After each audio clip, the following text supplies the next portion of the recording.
No birthday party, we need money for your sister's vacation, Mom said. At dinner, my phone rang. Boss, your private jet is ready. Dad's fork dropped. For the 18th consecutive year, my birthday was deemed not a priority. I sat at our worn kitchen table watching Mom transfer my birthday savings money I'd earned from my part-time coding jobs into my sister Jessica's account. Your sister needs this European trip. Anna, Mom explained, not meeting my eyes. It's crucial for her social media influencer career. You understand, right? I did understand. I understood perfectly, just like I understood when they used my college fund for Jessica's emergency nose job, or when they sold my laptop to fund her first content creation setup. It's only money, Dad added, his attention fixed on Jessica's latest Instagram post. Besides, you're always working on that computer stuff anyway. What would you even do with a birthday celebration? What would I do? Perhaps mention that I'd just been promoted to head of digital innovation at age 25, or that the computer stuff they dismissed had transformed Blackwood Technologies from a struggling startup into a digital powerhouse, but I stayed quiet, just like always. They didn't know about my promotion. 3 months ago, they didn't know I was now managing a team of 50 people, or that my annual bonus alone could buy their house twice over. Daddy, Jessica whined, her perfectly contoured face scrunching up. The flight to Paris is getting more expensive. Can we transfer the money now? I watched as my saved $3,000 meant for a small birthday dinner with a few friends who remembered, disappeared into the black hole of Jessica's influencer dreams. My phone buzzed, a message from Marcus, my executive assistant. Urgent board meeting in Singapore moved up. Need confirmation for jet departure time. Another buzz, also the acquisition papers for Palmer Tech are ready for your signature. Current market value $2.3 billion. I smiled slightly, remembering the contracts sitting in my briefcase. Palmer Tech, the company that had rejected my internship application 3 years ago because women in tech are too risky now, they were desperately selling to survive, and I was their only potential buyer. What are you smirking at? Jessica demanded. This is serious. I need this trip for my brand. Nothing. I replied, sliding my phone into my pocket, just a work thing. Still at that little computer company, Dad asked, vaguely, you should really think about a real career. Your sister's going to be famous. I checked my watch, a Patek Philippe hidden under my simple sweater sleeve. Actually, I have a dinner meeting. Thanks for the birthday, Chad. Oh, honey. Mom called as I stood up. We're having a family dinner tomorrow to celebrate Jessica's trip. Be here at 7.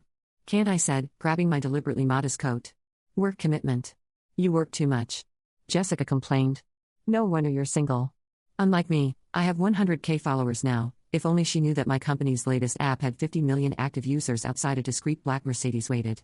Marcus stood by the door, tablet in hand. Evening. Ms. Mitchell, he said professionally, loud enough for my family to hear through the open window. The jet is fueled and ready. Singapore board members are expecting you through the kitchen window. I saw Dad's fork freeze halfway to his mouth. The Palmer Tech CEO is already on board. Marcus continued, he's quite eager to discuss the acquisition terms. Mom's head snapped up from Jessica's phone and Miss Mitchell. Marcus added, with perfect timing, happy birthday. The team sent champagne. Dom Perignon, 1990 as requested. I could practically hear Jessica's influencer brain trying to process what was happening. Thank you, Marcus. I replied, sliding into the car's leather interior. Let's not keep them waiting. As we pulled away, I caught one last glimpse of my family's stunned faces in the rearview mirror.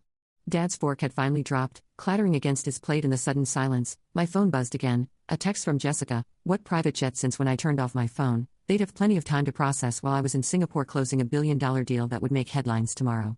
Sometimes silence isn't just golden, it's platinum. The next 24 hours unfolded like a perfectly orchestrated symphony of chaos, at least for my family. While they were blowing up my phone with hundreds of missed calls and messages, I was 35,000 feet above the Pacific reviewing acquisition papers in my private jet's conference room. Ms. Mitchell. Marcus appeared with a fresh cup of coffee imported directly from a small Ethiopian farm I quietly bought last year. Your sister has posted 17 Instagram stories about you in the last hour. Would you like to see them? I accepted the coffee. Its rich aroma, a stark contrast to the instant coffee my parents still bought in bulk. Summary, mostly questions about my mysterious sister, the secret boss lady, and several attempts to tag your private accounts. She's also directly messaged our corporate PR team 9 times, requesting a collaboration. Of course, she had. Your parents have also been quite active.